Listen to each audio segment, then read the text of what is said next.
Hello, everybody. It's the Weird Rap Discussion Gang. We're back.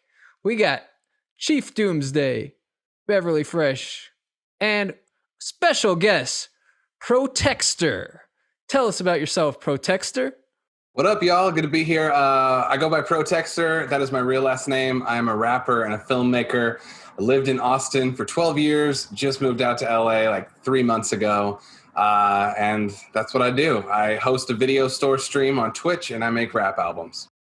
Awesome. Well, thank you for joining us. Today, Absolutely. our theme is concept albums. And we discussed ad nauseum in our after hours discussion last week about what that even means. And it's certainly just up to our interpretations. So we've each chosen an album this week. I chose Splendor and Misery by Clipping. Chief chose Because the Internet by Childish Gambino. Zach chose Funhouse by Kid and Play. And Protexter chose Dr. Octagonecologyst by Dr. Octagon. So I thought we could start with Funhouse. Test, mic check. Yes. To the 1, 2, the 2, the 1. We're gonna make sure you're having fun. Without a to the beat, without a yes, y'all. Minus those things. We can still have a ball. So keep up the party, people. Just don't quit. Kid and Play's gonna take it to the ultimate. With the super tough rhyme, guaranteed to be a hit. Will soon become your favorite. Cause I'm the KID, the new kid on the block. Yeah, this was one of my favorite groups growing up. I think it was around 10 years old when Funhouse came out. And I picked it as a concept album. I think it doesn't technically fit, the theme as some of the other ones do. But yeah, I picked it because it's tied to the film House Party that came out almost exactly at the same time. And I believe the single for this was on the soundtrack as well. So I like the two kind of house themed albums coming out at once. So yeah, I think to start out, it starts, I think, in a really bizarre way. So he goes, "You picked the fine time to leave me, Lucille." And then Play just comes in. He's like, "All right, let's go." And then the beat drops for energy. So I thought, that's like a really unusual way to kick off a hip hop album in any era, pretty much.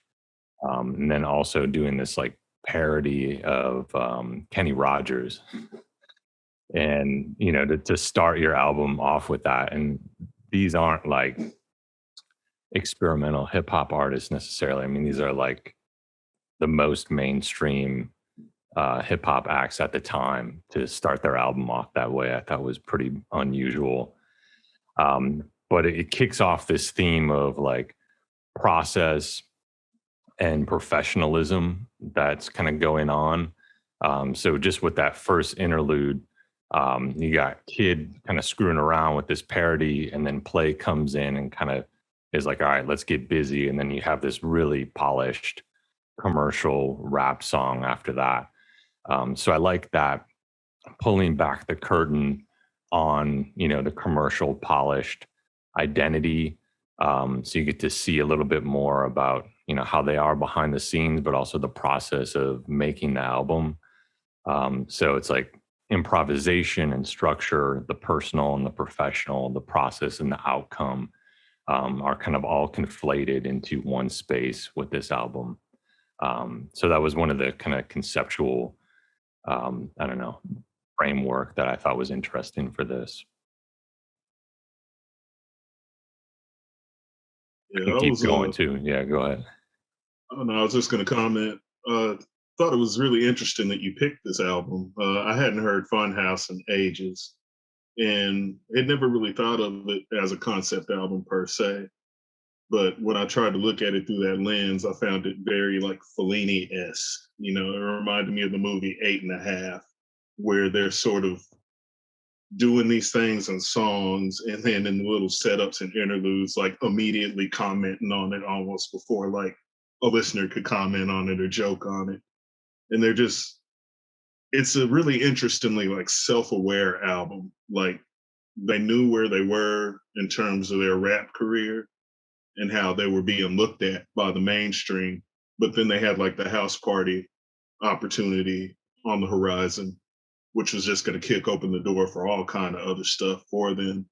And so it seemed like, knowing that they were at this very crystallized point, they wanted to almost give this like variety show as like, here's all the different things we can do in terms of entertainment that don't require like a visual representation per se, you know. And we'll talk about that too, us being the movies and us being amazing dancers and whatnot. And you know, they're bringing their friends, Salt and Pepper, Martin Lawrence on too. Yeah, it was, looking at it like through the rear view mirror, it was a very interesting like retrospective album, or not retrospective album, but Introspective. Maybe. yeah, yeah, it was kind of Self-reflective. introspective on a level that we wouldn't even understand without time, like tacked on to the back of it, you know. Yeah, and I think it's cool because they didn't need to do that. I mean, they could have easily just made a straight up commercial album. They didn't need that stuff in there. So I thought it was, you know, kind of this critical look that was interesting. And then taking that as the framework, I kind of dug in deeper and thought about, I went through the track list, and it's kind of like half and half. So like half of the songs deal with the theme of fun, of partying, of celebration, just having a good time. So we have things like Funhouse, Do What You Want To, Can't Get Enough, Stroking, Nothing But Good Times. And then the other half is something that's more challenging. So Why You Gelling Me deals with jealousy and envy, show them how it's done.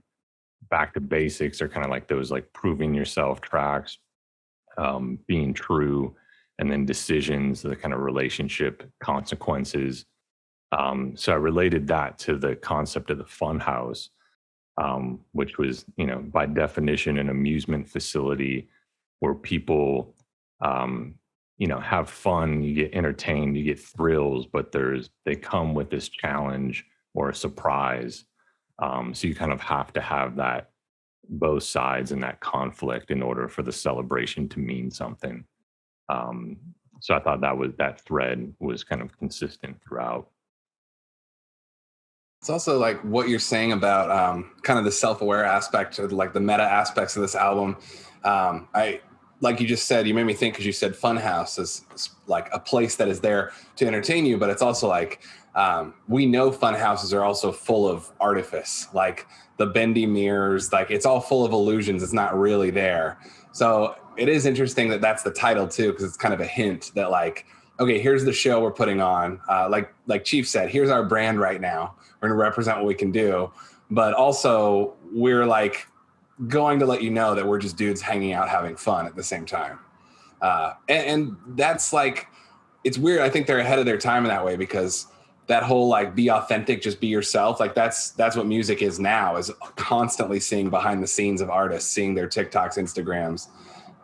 So it's really interesting that they were on to that early, to be like, to have the self-awareness to realize the polished product wasn't like enough to represent who they really were. Yeah, and they're definitely having a good time. Like it doesn't seem like it's forced for the sake of the skit, you know, like at the very last, at the end of Funhouse, when the album ends, like Play's just like dying, you know, from what the help, what Kid is saying. And they're like generally having a good time. And I think that pulling back the curtain also shows like the craft of like what goes into it. So I think there was a tendency to discredit like MC Hammer and the Vanilla Ice, like those names that just got super huge then. They could be considered part of that as well, and like take away some of the talent and credit and the effort that goes into making a hit song. And like Chief was saying, there's like this immediate feedback. So they're like, list some of the reasons, and like talking about how like they have to over articulate certain points, and then you hear it in the song, and like you can like see where they're doing it, and that kind of exposes the craft and the level of intent that's behind everything that they're doing. But also like the role of Hervey Lubbug is like the mastermind of, he's really directing, coaching them, through each step, as well as like he produces the beats, but he's like also coaching the performance, which is something like, I think a lot of people don't get credit for that kind of thing, engineers and producers beyond just making the beats.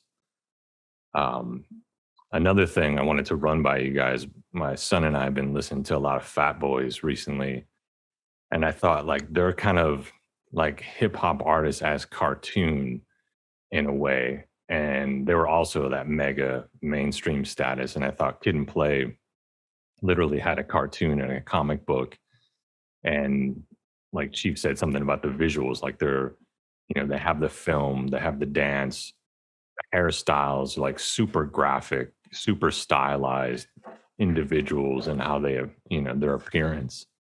And then it also became a potential for them to be easily digestible by the mainstream. I think there was like a level of like rap that was threatening to mainstream America. And then there was like the Fat Boys and Kid and Play were like the fun stuff everybody could get on board with, which is, of course, that the stylization, the cartoon is a way to control. But it also, I think they took advantage of it because like, I haven't watched House Party in a long time, but from what I remember, like, there's sex, there's like breaking the rules, there's stuff like, it's nothing that bad, but maybe for like an elementary school kid to be watching, like they weren't holding back anything. They weren't making music for kids necessarily. So I think that they were able in a way to be a little bit subversive and get away with a little bit more and have kind of a range in what they're saying and being able to talk to a broad audience. Yeah, I mean, I'm really I'm kind of torn about this album because and the group in general because I was really into them as a kid. Like I definitely got their first and second albums and the House Party soundtrack like right when they came out, and I was a fan for sure. But like now, like as an adult, I really don't like this album at all. Like I think it's really really corny, and I'll go into why. And also I got to be like a little bit of a contrarian and say that like a lot of these skits, like the stuff in between, like to me it does feel contrived and forced a lot of time. Like they know they're recording what's supposed to be like just behind the scenes banter, and I think like there's definitely some real like stage or song direction, like oh we got to do this here or that, but I feel like you can just tell they know they're being recorded and they think they're being really funny, and they're kind of like hamming it up, and I don't like that. That makes me cringe a bit. But at the time, when it came out, I loved it. I thought it was hilarious, those little bit parts. And I also was thinking like just the other day, like, what was the thought in going into this album? And I really feel like it is tied very much to the movie in that like, oh, we're comedy stars now. So let's, put some comedy in this. We're funny. So let's just kind of add that to this in that way. And it's kind of odd to me that the lyrics within the songs don't seem very funny at all. Which is it's kind of in line too, I think, with their first album. Which another thing I thought was striking is that like usually we've found like with a lot of albums that we've talked about in the past, like the first album will be fun and carefree, like whatever it is, De La Soul or Freestyle Fellowship, and then they realize like that they're seen as they're not taken as seriously as they'd like to be. So the sophomore album, they come out hard, but they really didn't do that on this album. And I kind of respect that they really kind of stayed true to whatever they wanted to do. And it does strike me as like a kind of like a children's rap. It's like I put it in the same category as Fresh Prince and Young MC, Fat Boys. I feel like I elevate them to another level for me. Like I really love the Fat Boys, but I could see how you could put them in the same category. But and I also want to say like I love the album cover, like the the MC Escher style kind of surreal album cover is really cool, which I recommend everyone check out if nothing else. But yeah, the music on this, I feel like to me it's just very boring. It's like I don't care for it. I don't need to be such a hater though. Let's talk about also I thought it was interesting.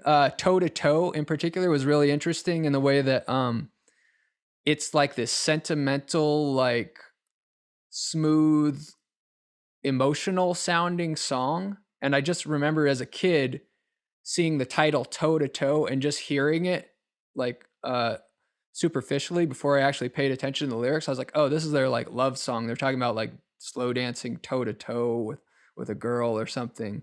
But the fact is it's a battle rap song. They're talking about, going toe to toe battling, and it's really strange juxtaposition of the lyrical content and the music. You could say maybe it doesn't really work, but I appreciate it just for how odd the pairing is.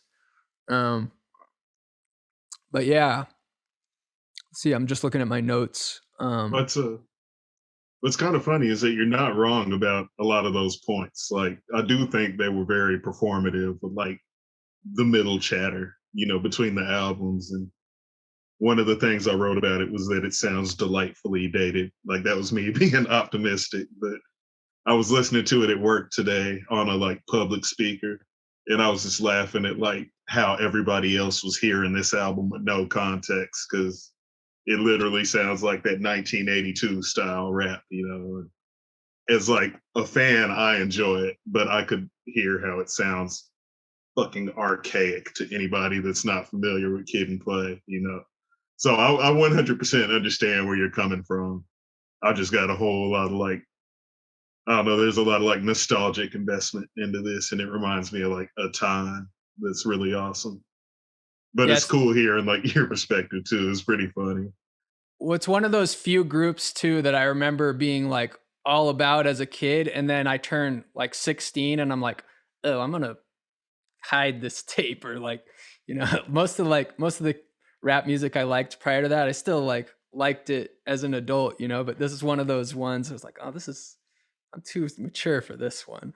And a lot of that stuff I'll return to now as a more comfortable adult and be like, there's Fresh Prince has some pretty good stuff, but this one, no, I think it sucks. But my final note is that, I do respect like their self-confidence. Like they're really just being themselves, and they're not it seems like they're not trying to be like hard, and maybe it's possibly because they had so much success. Like they were kind of a wild success with just the way that they came out on their first album. And before they knew it, they had this hit comedy. So why would they try to change, But, I think it was cool, like in the context of the rise of gangster rap, they kind of stayed true to just being fun party rappers.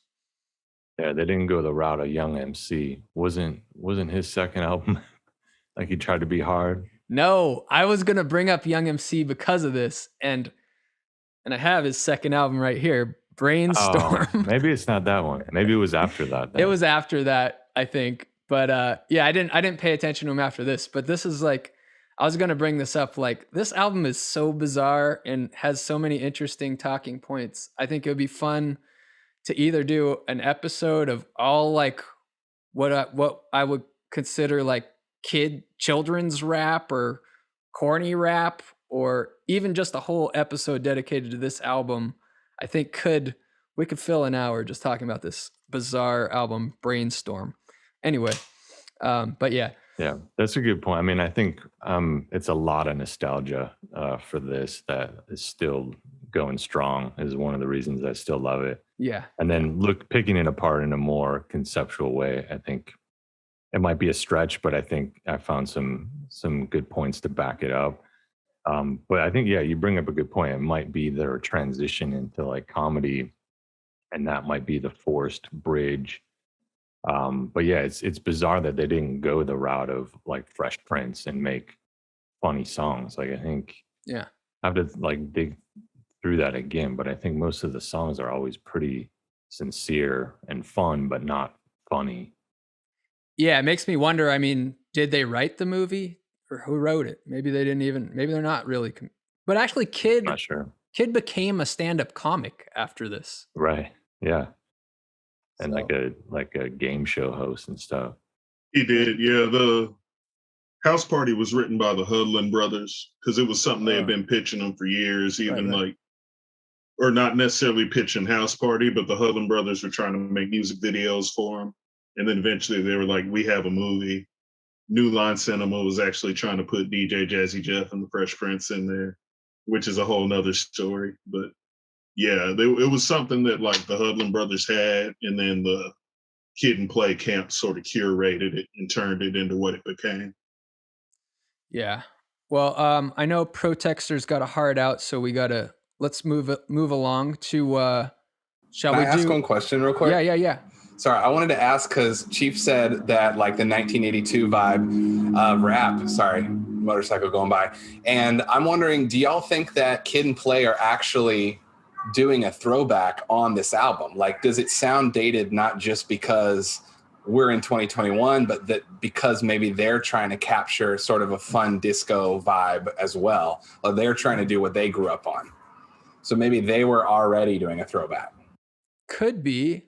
I think at certain points they definitely are. Back to basics. Yeah.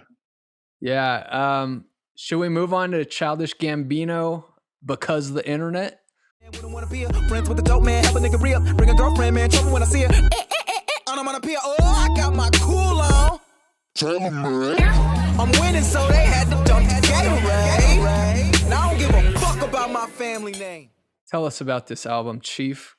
So yeah, this album seems like it was a very cathartic album for Childish Gambino, in the sense that it let him turn a whole bunch of ideas about how he viewed the world and how he viewed the entertainment industry and how he viewed the internet into this very loose narrative if you just take it with the album. But then the album also has a 72-page script that's connected to it, has several visual elements that are connected to it as well. And there's even a couple of songs, loose songs that are connected to the album that sort of put the whole story together. So it was one of those albums that when it came out back in the very end of 2013, I'm always going to remember it was a Christmas release because I like to work on my top 10 list at the end of the year. And it just decimated my top 10 list when it came out. It was an album that I instantly liked, but liked it on a very superficial level. Like I liked what he was doing with it. I was aware of the script, but I never ever went to go read the script or anything. And I came across the Dissect podcast, and they're just a song by song podcast where they deep dive into elements of the song. And Cole Kushner, the host, really broke down the narrative, and he tied it into the three sort of things that are going on with the album, which is Donald Glover talking about real life, Childish Gambino, the rapper, sort of telling like a rapper story, and then the movie Because the Internet, which centers around this character called the Boy. And it's mainly about the boy, but elements of Gambino and Glover also find their way like into the narrative at certain times. And once all the extra context was provided, it just really like changes the way that the album plays to me. Like it became even more cinematic than I knew it was intended to be. It's like a really interesting way to roll out an album and to do more than just present people with like, here's a collection of songs. It's like, here's a small world that you can get involved with. You can get to know the artist better. And then it'll kind of prep you for works that come down the road, like Atlanta and stuff like that he released. And yeah, I could ramble about this forever, but I'd be curious to hear about, what y'all think about it. Honestly, the first thing that comes to mind for me is just hearing you talk about all the like, what am I trying to say? Like intertextual way the album plays out through the like script and the art and all the like the photography and everything that's associated with it. Not only does it feel very much like that in itself is a metaphor for Donald Glover's whole career and how he branches out to do a million things and is kind of a Renaissance man, but it also kind of sounds like exactly like the sort of concept album of Funhouse, in the sense that there's multiple ways to experience the same energy. There's the movie, there's a way to read about it, experience it through comedy, film, photography, comic book format, cartoon. So anyway, it's kind of a stray observation, nothing too deep about because of the internet itself, but I just think it's interesting that two of the concept albums here are like bigger than the album. They're concepts that branch. I'm happy you made.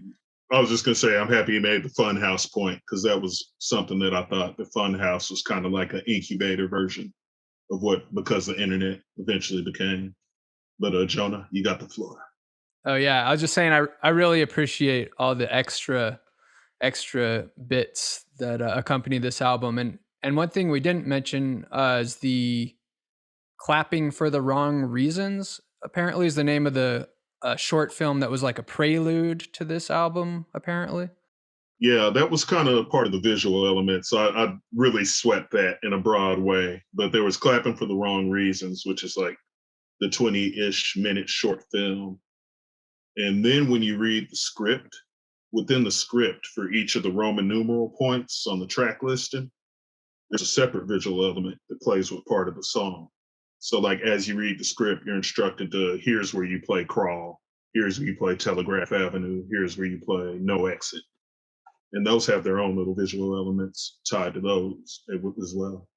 yeah. I didn't watch the short, but I did read a pretty detailed synopsis of it. And yeah, I've been a fan of Donald Glover. Like I feel like Atlanta is a really awesome show, and I really loved his Awaken My Love album, the This Is America track. This album for me, like the overall like sonic elements of it are not my cup of tea really. Just kind of like the glitzy, slick production and like pop R&B elements are not my bag. So that part of it is hard for me to kind of get through. But I do really appreciate like how eclectic it is and how experimental and weird it gets in parts. Like it gets kind of dark and noisy at certain points, and it's really like very mixed, which I always appreciate that. Yeah, and I kind of like where he gets into some more like subdued rap delivery as opposed to the more kind of hyper giddy, I don't know, kind of a bratty. I kind of struck me as like a kind of bratty delivery, which I don't care for that much, but like yeah, he gets into more of like a various styles and gets a lot more abstract in parts. It really reminded me of Andre 3000, The Love Below, in a way, like not like so much sonically, but like conceptually, I guess, as like the mix of elements. And I just feel like there's got to be a strong influence there. He's even quoting Outkast on part of the album. They're both from Georgia. Right. He's from Stone Mountain and Andre's from Atlanta. So Yeah. I believe Stone Mountain isn't that just like a suburb of Atlanta or something? basically, yeah. Oh, and I really like how he insisted on a December release for this. I was reading a little bit about like his reasoning for that, and it's like for anyone that doesn't know, that's like a big no-no in the music industry to release something in December. It's just like not good unless you're a huge commercial artist with a big name already. So the label was like, don't do it. And he insisted on doing it because his idea was that that's the time when a lot of kids are home from school and they're alone.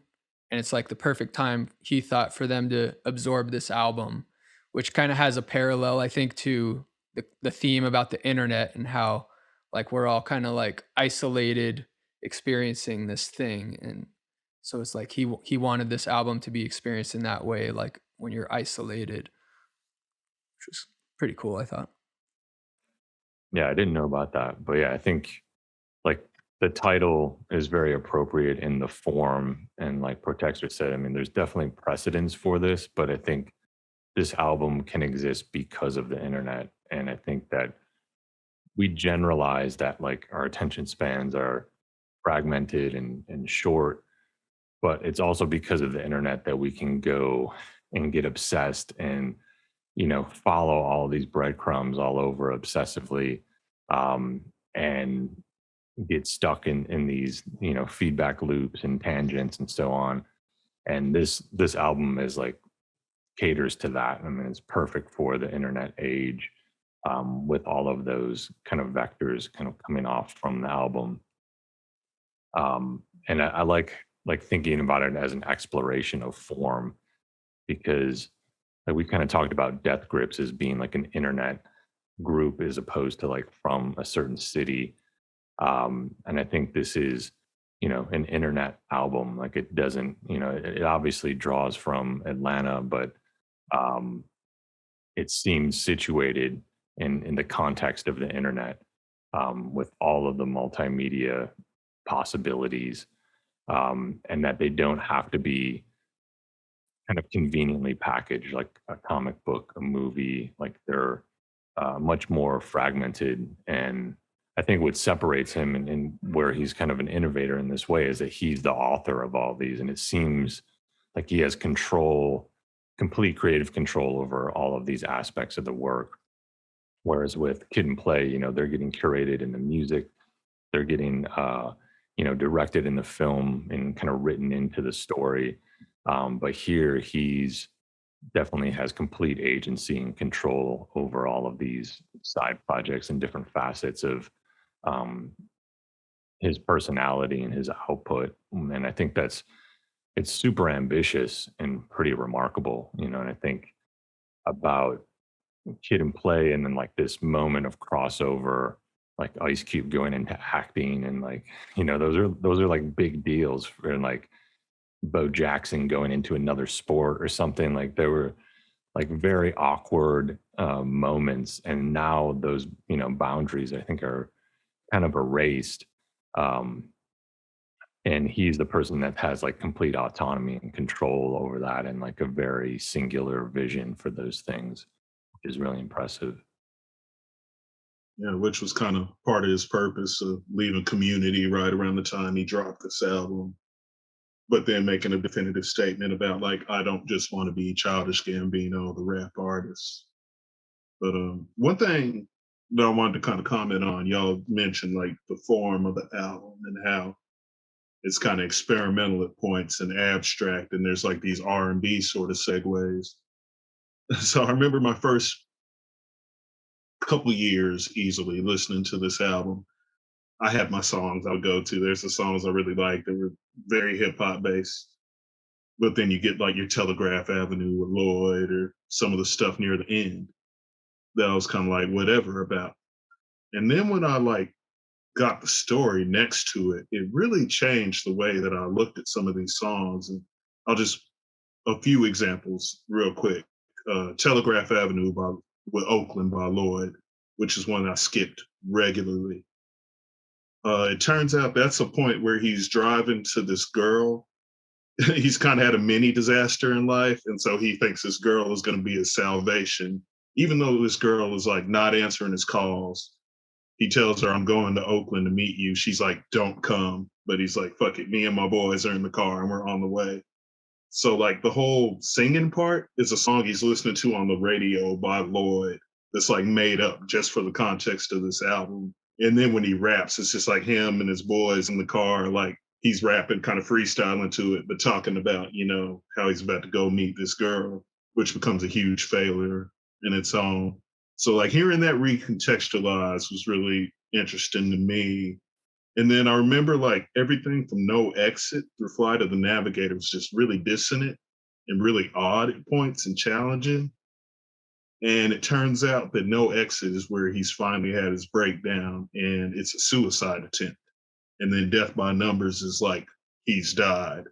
And then Flight of the Navigator is I'm in a coma, but then I'm coming back down to earth. And when he comes back down to earth, he finds out his dad died, who's like the only family he has, who in the script is played by Rick Ross, which is a funny aside. That's like a note they make. But yeah, his mom has already passed away before the thing starts. So then he has this very existential series of songs that feels experimental without the context. But then when you know the context, it's like, holy shit, like this is some heavy stuff, you know, and very expressive stuff. And so it's interesting knowing the little bullet points and where these songs lie within the structure of the bigger story. Because for at least for me, it changed the way that I listen to a lot of these songs. And you know, they all still might be my cup of tea per se, but I appreciate them for their placement within like the bigger story. Yeah, hearing you talk, Chief, and then going back to what Protexter said earlier about him being a Renaissance man, it seems like in this album and like really in everything he does, like his stand up and then through Atlanta, he's trying to reconcile those different identities in some ways. He's like, you know, he's one way with his friends, he's one way alone, he's trying to navigate relationships, he's trying to be a businessman, like, you know, like there's, and all of those things, he keeps getting kind of, you know, defeated or something in some way, or there's challenges where those incongruities like start to clash. So I think it's interesting in him trying to reconcile his identity, and then also exploring those themes through all these different outlets, you know, like exploring it. How do I explore relationships through stand-up comedy? How do I explore it in a song? How do I explore it in a sitcom? And that's pretty amazing, to kind of take that same seed, but then just kind of see how it plays out in different disciplines and different genres. All right. Shall we move on to Octagonecologyst? Back and forth, left wing, swing to north, east and south with blood pouring down your mouth. I come prepared with the white suit and stethoscope, listen to your heartbeat, delete, beep, beep, beep. Your insurance is high, but my price is cheap. Look at the land, blue flowers, grown by the purple pond. See the polka dots, blue flowers. This is, yeah, definitely a huge album for me. Major turning point and inspiration for me as an artist. This came out, what year did it come out? 97? 96? Yeah. Yeah, tell us about it, Protexter. Yeah, it was really fun to revisit this. It's funny that Love Below was brought up earlier, because I almost picked that because it's but I felt like that would be, I've listened to albums like hundreds of times. So this is one that used to be super important to me that I was coming back to. I have a lot of notes, so I'm going to try and not like ramble too much, but in general, just some historical context. This is 1996. It's coming out 8 years after Ultramagnetic MC's first record came out, and it's Kool Keith's first breakout solo record, his first studio solo record. Produced by Dan the Automator, which right away, I'm comparing it to Deltron 3030, and I started thinking about what are other sci-fi hip-hop records. And the idea of like sci-fi as a concept in music is also definitely not exclusive to hip-hop. Like a few of the things, the big hip-hop albums I thought of were Bobby Digital by RZA, Deltron 3030, but then I'm also thinking of like Sun Ra, Electric Light Orchestra, and kind of the other groups that have toyed with like space. Okay, so the big thing for me here is this is one of many monikers Kool Keith would take on. Dr. Octagon is a homicidal maniac and a gynecologist, an alien with a purple and white afro, and he's from Jupiter. It's a very fully realized character, but like the big thing that I noticed just comparing it to other sci-fi concept albums is that when other people do sci-fi concept albums, they're generally following in the tradition of the sci-fi genre, which is to be allegorical in some way. Generally, like in film, TV, sci-fi, books, and music, sci-fi generally tends to be some sort of an allegory for something in our world. Deltron 3030 really leans into this, and Bobby Digital kind of leans into it, but embraces at least a heroism there. And it's so interesting because Kool Keith is not interested in any of that. His sci-fi here is not really an allegory for sci-fi is often a political allegory. This is not a political album, nor is he the hero. He's very much a villain. And I think what I love about that is like I'm going to compare this to a movie. When the movie Arrival came out, I remember being really excited about it because the aliens in it actually looked alien. There's this idea that like we represent aliens as humanoids in pop culture, but if we really met an alien, we'd probably have some holy terror and like freeze up because they would look so unlike anything our brains equipped to process.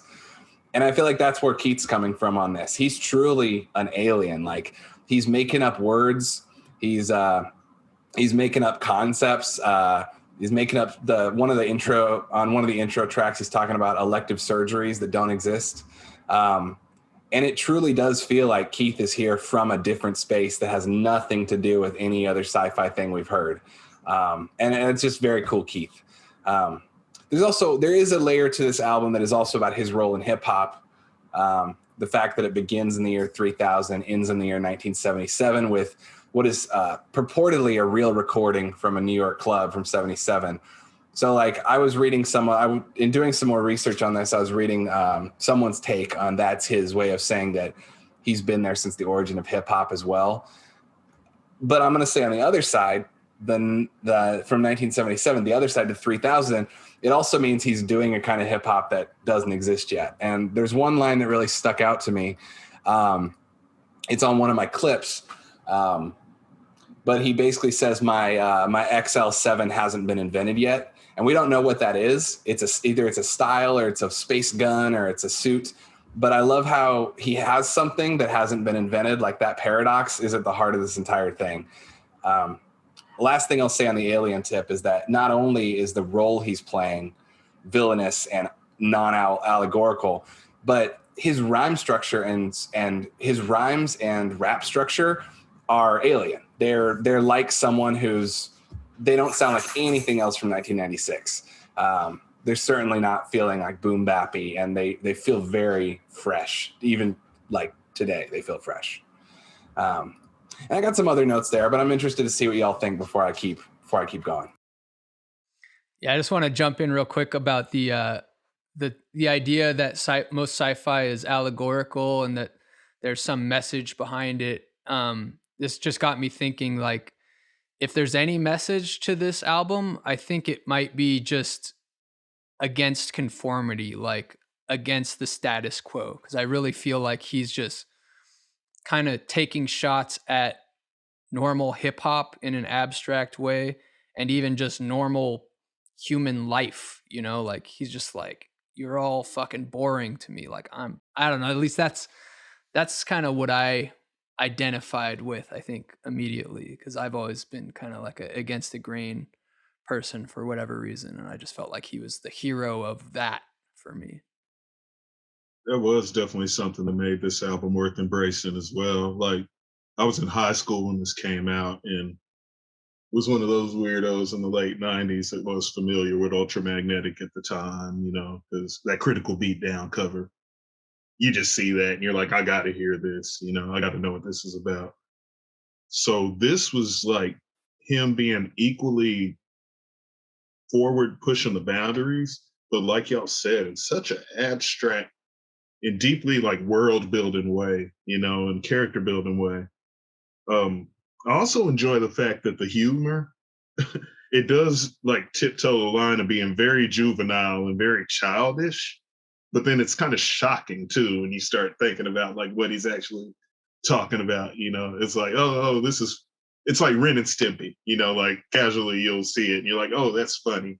But then you take a good look at Ren and Stimpy, you're like, ooh, this is kind of some uncanny valley, like disturbing type stuff, But I've always enjoyed just how unique this album is and how nothing really sounds like it before then or since.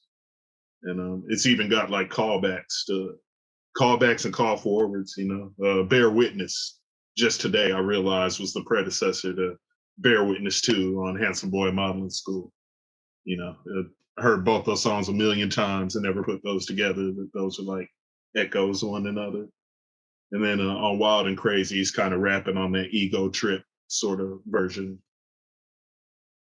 Yeah, Bear Witness. It's funny you bring up Bear Witness because that was actually exactly what I was thinking is like in Bear Witness, the sample that's on there says, create rap music because I never dug disco.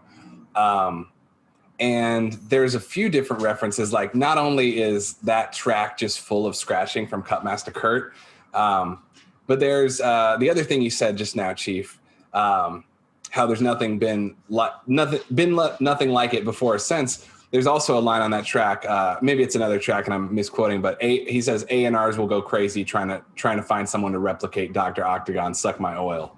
And like, even like, he's like proving his point. He's like, you can't replicate me, suck my oil. I'm like, I can't. I would not have come up with suck my oil. But for sure, like, even as weird as it is, and I totally agree with what you're saying too, Jonah, like, it is a big fuck you to the status quo and to normalcy, but it's all and to like mainstream pop rappers.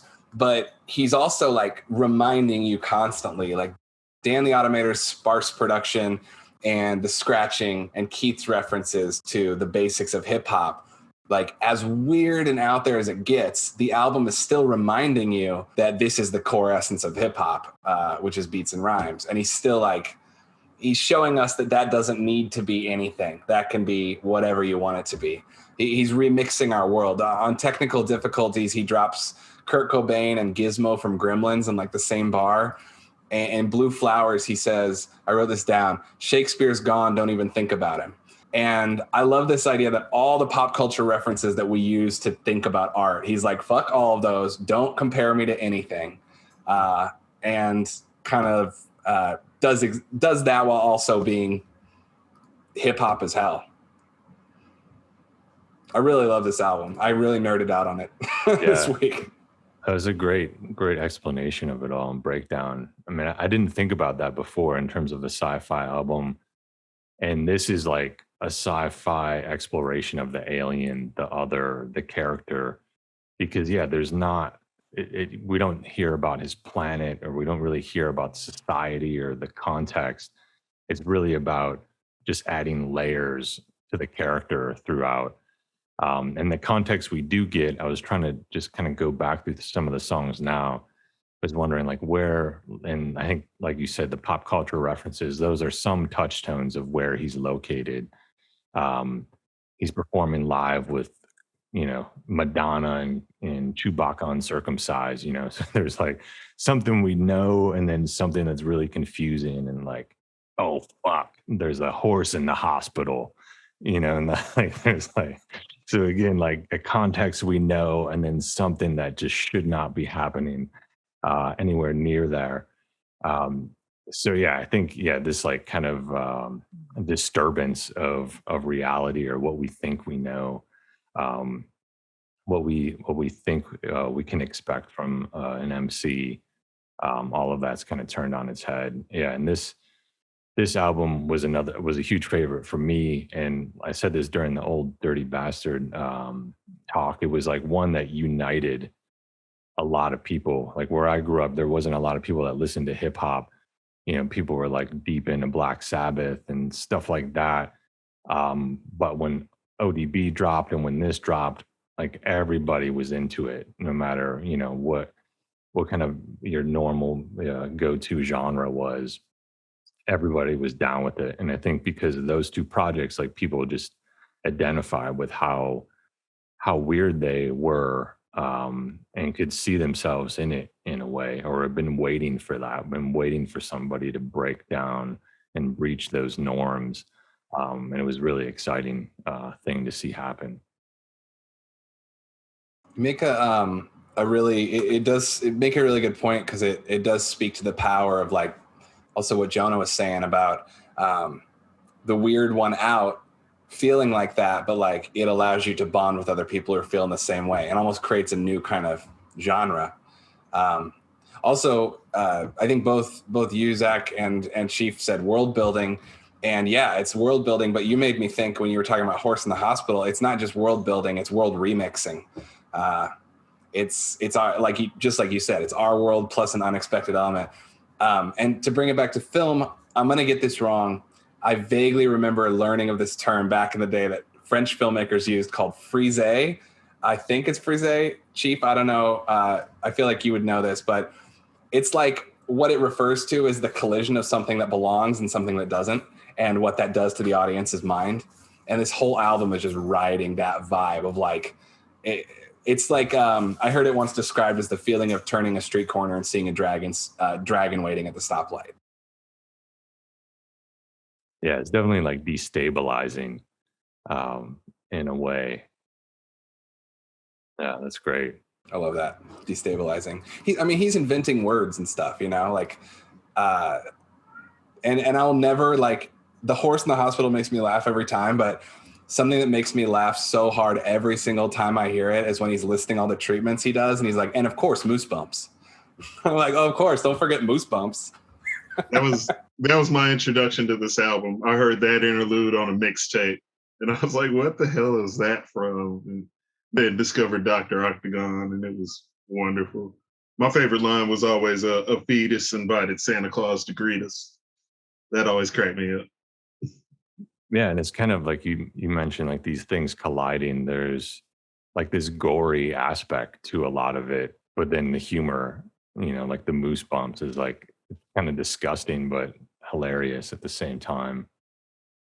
And I was thinking about the half shark, alligator, half man.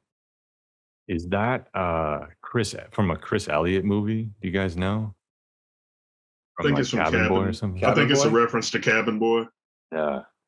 Yeah, Yeah. which is I love that he's half of three things. That always cracks me up. Yeah. Yeah, and I think they all must love Chris Elliott because there was the Handsome Boy modeling is based on the Get a Life series, one of those skits, and like I think his sense of humor, it definitely in Get a Life was pretty surreal. Like it played with the artifice of the sitcom and the canned laughter, but just got like really out there and grotesque and surreal at moments. Just like Ren and Stimpy. Yeah. It's funny too because I got all that on the shelf in there too. I got a couple DVDs of Get a Life and I got Cabin Boy, so I 100%. This is all that's right up my alley. I love Cabin Boy. Great movie. But yeah, you guys keep talking about like this kind of clash between the alien and the earthly, and I think that's a really important point of this album and what made it really resonate with so many people. Not just like the balance of extremes, like we're talking about horror and comedy, but also the fact that the beats to me were so much based in traditional hip hop. Like for me, it was a little too traditional, but with the rhymes being so alien though, it was that traditional sense of the beats, I think, is what allowed it to have such a hold in the hip hop community. Like it was embraced pretty well just because of that sonic quality, and then Qbert being involved with the scratching, Qbert, and was it Cutmaster Kurt scratching as well? Both of them? That's the credit I read, so I think Qbert might also be on there. Yeah. Anyway, yeah, then as you were mentioning the humor, one thing that I love about Kool Keith's humor, and I think this runs all throughout his catalog, is just like the deadpan approach to it. Like he never sounds like he's smiling when he says the most ridiculous shit, to the point where part of me just wonders if he knows how funny he's being, because he almost sounds angry when he's telling a joke. But I think that just makes it all the more funny. It's something I just love about it. Kool Keith. Yeah, I love that's a that good point. too. And sorry, go ahead. Oh no, I just I didn't think about that before, but I think you're totally right. Like I guess he's kind of reminds me of maybe Andy Kaufman in that sense of like he like overcommits. And I was thinking about like, is it Matthew, like that song "I Don't Believe You"? He's like he doing some doing this "I Don't Believe You," and it's like a hilarious. It's not funny, laugh out loud when you listen to it, but to think about it as the structure of a song is like, is really hilarious. Just keep saying "I don't believe you" is kind of like maybe analogous to Kaufman reading Ulysses or something to the audience. Like not funny when you're there, but as an idea, it's really funny. Yeah, it was like a very dry take on like the same thing the Roots did with What They Do, where it's like here's all these silly hip hop conventions and gangster type stuff. I don't believe you. Yeah, I was just gonna say some of that silly, like gross out humor also reminds me of Blowfly, but Blowfly this is Joni. You made me think of this because Blowfly knows he's telling jokes. Does Keith know, or is he just from Jupiter and this is how people talk there? Yeah, I mean, it's one of the interview questions I wrote out for him if I ever get a chance to interview him. Like, Did you? Yeah, go ahead. do you know how funny you're being? Did you ever see the interview with him when he talks about like living with other people and like how people steal your food in the fridge, like your roommates or whatever? And he's like, you just got to get good at eating like really weird combinations. And he just like talks about his combos of what he keeps, just like really bland foods that don't go together in the fridge. And he just like did it as like a defense, and then he started liking it.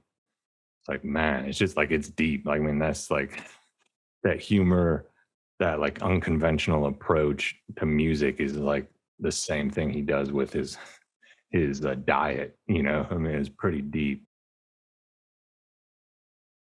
I'll take this moment to announce I'm very excited that Cool Keith will be making an appearance on the next 10 or so episodes of the Weird Rap podcast. I have secured his vocals for the horoscopes. He'll be reading a monthly horoscope basically for the Weird Rap podcast, which is amazing. Good work. I'm very excited about it. He really delivered. He did a great job. So shall we move on to clipping? Turn and ask your partner why he started acting nervous. Rat, keep talking, that's lip service. Rats decided it was time to hit the surface. Cats sleeping on it, write them off like cursive. Drown a fucking hater, his experience immersive. Now that he can feel it, call the doctors and the nurses up. What you gonna do about it? Ain't nothing new about it. Should've made the noose a little tighter, cause it ain't nobody dead, just some motherfucking riders. Air 'em out, let 'em breathe, air 'em out, got the fire, air 'em out. Splendor and Misery. This is their, I don't know, 4th album or something. Came out probably like 5 years ago.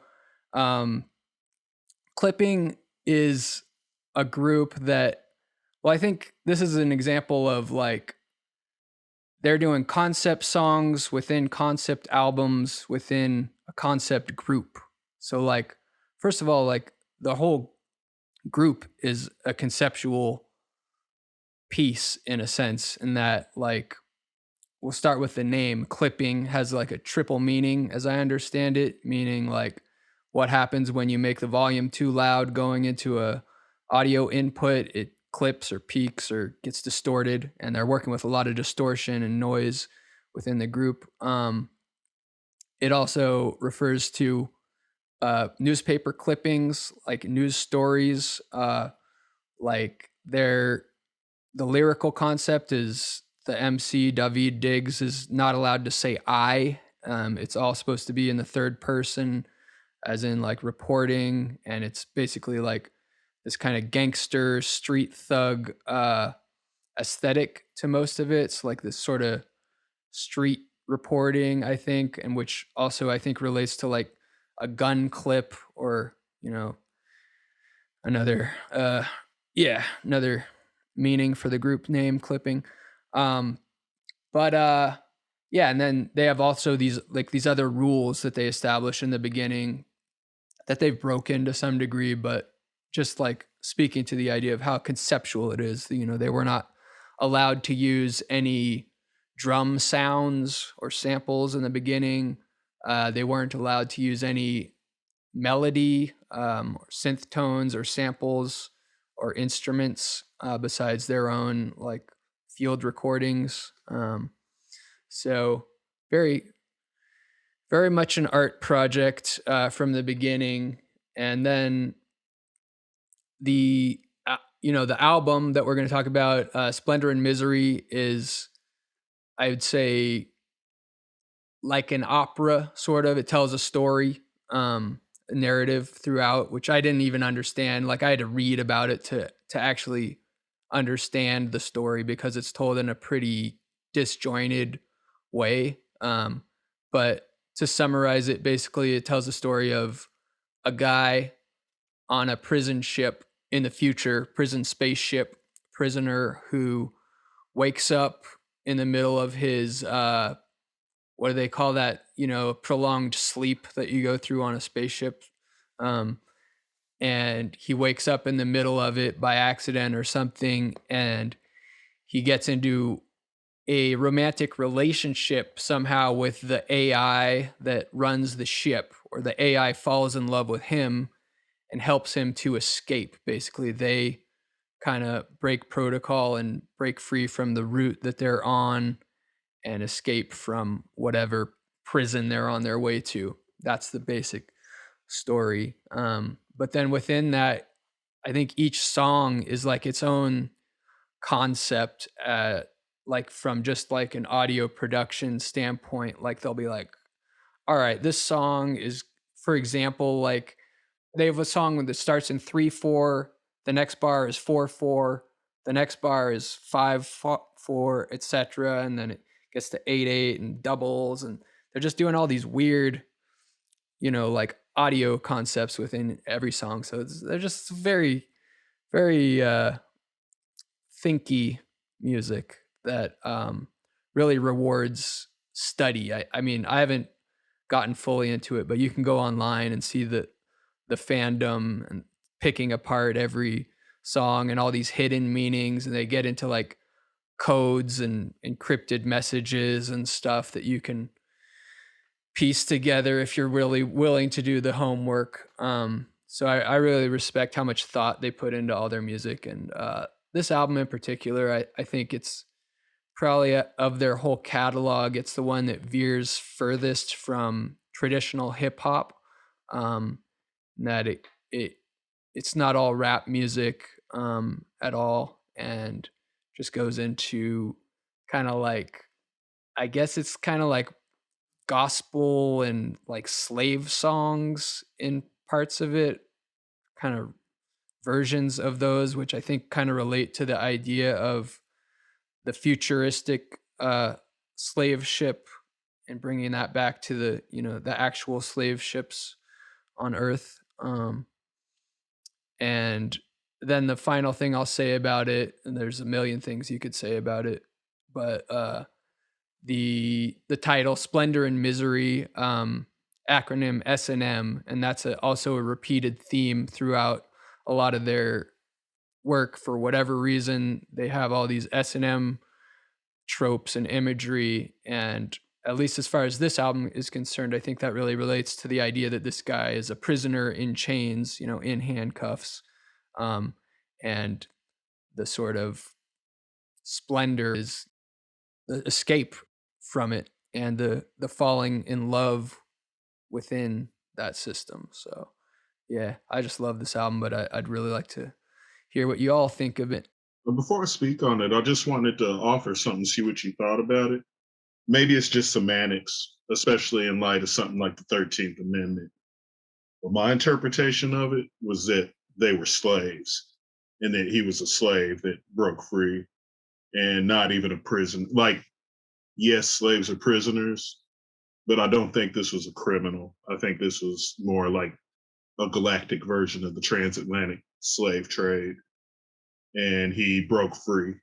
And it was that act of breaking free and establishing his ritual that made the AI fall in love with him, to my understanding. Mm. Yeah, I don't know that they establish what his crime may have been, if there was one. But I feel like they're possibly making the point that the prison system as we know it today here on Earth is like a modern day form of slavery, and that also that future prison system is like slavery, if not actual slavery. But yeah, Yeah, and I guess that's why I acquiesce the semantics thing, because yeah, like they're very much the same thing, in many ways. So And that brings us back to what we were saying earlier about sci-fi concept albums usually being politically allegorical. and the idea of the a theme that's always been common in hip hop. I think I always remember Tupac's famous quote of how he called himself the flower that grew from concrete, and so it's always this idea of something being created, love really being created through music, out of restriction, out of bondage. I do just want to add too that this album was really moving to me, man. Like I'm familiar with Clipping. You know, I enjoyed the very first album with like The Gate, and I enjoyed There Existed an Addiction to Blood, or I don't remember exactly what the title is. But I never got around to listening to this album. And man, this album hit me like a ton of bricks. And it was just very much a revelation hearing this. Like every once in a while you hear those kind of albums that just sort of make you rethink how ideas are presented, you know, and just the way that the musicality is integrated into like the inner workings of the ship. And it's not never really these beats. It's just the atmosphere that you hear and the rhythm of the ship going. And then David Diggs playing both the AI, but then also playing this runaway slave. And his moments are just sort of these like natural captured moments of him like freestyling. But yeah, it's and just the levels of references, it's like referential to history and slavery, the science fiction across all media. And then it's very directly referential to hip hop too. Like there's so many direct quotes, or like you've got an all black, which is like the same concept that Lupe Fiasco was exploring on what is it, Drogas Waves, where it was like, what if the transatlantic slave was still happening and then it revolted now? And he had the all black everything song on there. So they flipped that all black everything concept. And yeah, this album, I know I'm going to listen to this album easily hundreds, if not thousands of times over the course of the rest of my life, because this is just a fascinating piece of art to me. And got nominated for a Hugo Award, which is a testament to how immersive and how well put together it is. Yeah, I've been a big fan of just the producers too. The William Hudson, I'm not as familiar with. He's like, I guess, more known as a noise artist, but the other main composer, Jonathan, fucking don't remember his name. Jonathan Snipes. I've known about him since his group Captain Ahab, which is this really interesting kind of conceptual rave oriented act, which has some really great, their last two albums I highly recommend. It's just some bizarre, really well made music. Like he knows a lot about electronic composition. He's a master, I would say. With this and then the Childish Gambino album, I mean, I just love that people are so committed to appreciating it and dissecting it and intellectualizing it on different levels, because it seems like a super complex concept on so many different levels, like technically and also with the theme, that people are sticking with it and staying with that and following through all of those threads. I mean, I think that dispels the myth that like there's just an overload of music and nobody has time for anything and nobody has attention, and then this like flies in the face of that stuff. And I also love that, I mean, that this got some critical acclaim, but it shows us like the reward is the artist releasing the music and the fans being there to receive it. And especially in a time that it's like hard to make a living off of music, but there's still this dialogue that's happening and is super healthy and productive. So I think that's a really remarkable thing. And then Jonah's kind of preface to this, talking about the concept of the group, reminded me of the Five Obstructions. Did you guys see that film? And I think that's a documentary where Lars von Trier, the filmmaker, kind of forces Jorgen Leith, another filmmaker, to remake his film, The Perfect Human, 5 different times using these like tight constraints. So I like that idea of also like the Dogma 95, you know, like these creative boundaries that are self-imposed to push the work into a really bizarre form that would be unexpected. So I think that's an interesting approach. I haven't heard another rap group use that. Yeah, Go ahead, Jim. I was just gonna say that approach was something. Yeah, I'm not like a big time release or anything, but I remember when I got around either Permanent Record or Slight Return, one of my earlier records, I did that just because I kind of got tired of talking about myself in every rap, being like, I this, I that, I'm the best this. So I remember one of those two records, I explicitly was like, this needs to either be from like a third person avatar or from like the collective we perspective, but I can't just write I for 10 to 15 songs anymore. So yeah, I didn't even realize that Clippin used that as a stipulation in their creation. So it's cool to hear that other artists are thinking in that realm. One other quick button. I think David Diggs is quickly becoming like the modern day Black Thought in terms of like MCs that should be way up here, respected for their skill, but are mostly not very well known. Like Hamilton has done a lot to put him on the radar, but even then, like that's just a fraction of the skill this dude has. Yeah, I mean, this guy, like, he does everything in his power, I feel like, to really like lower his credibility as an artist. Like, I feel like he is one of the greatest rappers ever, but he keeps doing shit that makes me be like, God damn it, man. What are you trying to just ruin yourself as like your legacy? Like now he's going to be playing, what is it? In the live action Little Mermaid movie. I think he's playing the lobster, whatever that character is. And he's just like doing songs for Disney, making these commercial tracks for various corporations, acting in shitty, TV series. I don't know. I think that whatever that show he's in that is not very good, Snowpiercer. But yeah, and then Hamilton itself is like, I feel like it's just like he's really like doing everything he can to just like to erase his credibility in the hip hop world and as an artist in general. But I mean, I'm just, I'm like a Generation X person when there was the concept of selling out. I guess that doesn't even exist anymore for the youngsters these days. But for me, I'm just like, God damn it, man. You're just really, really trying. You're really selling out. But I still like, I mean, I guess that speaks to how good they are as a group and how good he is as an artist, is that even in between albums, as my expectations get lowered by whatever commercial shit he's doing in between, like I continue to be really impressed by the work that comes out as clipping. Anyway, yeah, I'm just like major shit talker this episode, so sorry, Kid and Play, if you're listening. Sorry, David. Yeah, play is coming for you.